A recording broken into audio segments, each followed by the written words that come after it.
ದರ್ಶನ್ ಬಗ್ಗೆ ಹಂಸಲೇಖ ಶಾಕಿಂಗ್ ಹೇಳಿಕೆ. ಮಗು ತಪ್ಪು ಮಾಡಿದ್ರೆ ತಂದೆಗೆ ನೋವು. ರೇಣುಕಾಸ್ವಾಮಿ ಕೊಲೆ ಪ್ರಕರಣದಲ್ಲಿ A2 ಆರೋಪಿಯಾಗಿರುವ ನಟ ದರ್ಶನ್ ಪರಪ್ಪನ ಅಗ್ರಹಾರ ಸೇರಿ 11 ದಿನಗಳೇ ಕಳೆದಿವೆ. ಸೆರೆಮನೆಯಲ್ಲಿರುವ ದರ್ಶನ್ ಅವರನ್ನು ಕುಟುಂಬ ಹಾಗೂ ಸ್ನೇಹಿತರು ಹೋಗಿ ಭೇಟಿ ಮಾಡುತ್ತಿದ್ದಾರೆ. ಇದೀಗ ನಾದಬ್ರಹ್ಮ ಹಂಸಲೇಖ ಕೂಡ ದರ್ಶನ್ ಬಗ್ಗೆ ತಮ್ಮ ಅಭಿಪ್ರಾಯ ವ್ಯಕ್ತಪಡಿಸಿದ್ದಾರೆ. ಮಂಡ್ಯದಲ್ಲಿ ಮಾತನಾಡಿದ ಹಂಸಲೇಖ, ನಟ ದರ್ಶನ್ ನನ್ನ ಮಗು ಇದ್ದಂತೆ ಎಂದಿದ್ದಾರೆ. ಮಗು ತಪ್ಪು ಮಾಡಿದ್ರೆ ತಂದೆ ಎಷ್ಟು ನೋವು ತಿಂತಾನೋ ಅಷ್ಟೇ ನೋವು ನಾನು ತಿನ್ನುತ್ತಿದ್ದೇನೆ ಎಂದು ಭಾವುಕರಾಗಿದ್ದಾರೆ. ನಾವು ಸಿಟ್ಟನ್ನು ಸ್ಕ್ರಿಪ್ಟ್ ಮಾಡಬೇಕು. ದ್ವೇಷ ಇದೆಯಲ್ಲ, ಅದನ್ನು ಕ್ಯಾರೆಕ್ಟರ್ ಮಾಡಬೇಕು. ಸಿಟ್ಟು ಅಂದರೆ ಸ್ಕ್ರಿಪ್ಟ್, ದ್ವೇಷ ಅಂದರೆ ಅದು ಕ್ಯಾರೆಕ್ಟರ್.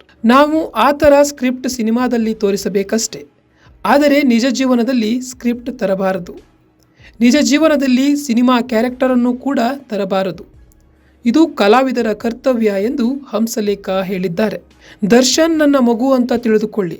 ಮಗು ತಪ್ಪು ಮಾಡಿದ್ದರೆ ತಂದೆ ಎಷ್ಟು ನೋವು ತಿಂತಾನೋ ಅಷ್ಟೇ ನೋವು ನಾನು ತಿನ್ನುತ್ತಿದ್ದೇನೆ.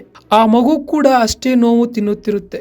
ನಾವು ಆತ ಕೊಟ್ಟಿರುವ ಕೊಡುಗೆ ಕಡೆ ನೋಡೋಣ ಎಂದು ದರ್ಶನ್ ಜೈಲು ಸೇರಿರುವ ಬಗ್ಗೆ ಹಂಸಲೇಖ ಹೇಳಿಕೊಂಡಿದ್ದಾರೆ. ಕನ್ನಡ ಚಿತ್ರರಂಗ ಎಷ್ಟು ಕೀರ್ತಿ ಪಡೆದಿತ್ತು, ಎಷ್ಟೊಂದು ಪ್ರಶಸ್ತಿ ಪಡೆದುಕೊಂಡಿತ್ತು. ಮೇಲಿದ್ದವರು ಕೆಳಗೆ ಬೀಳಲೇಬೇಕು ಎನ್ನುವ ಮಾತಿದೆ. ಆದರೆ ಆ ರೀತಿ ಆಗೋದು ಬೇಡ.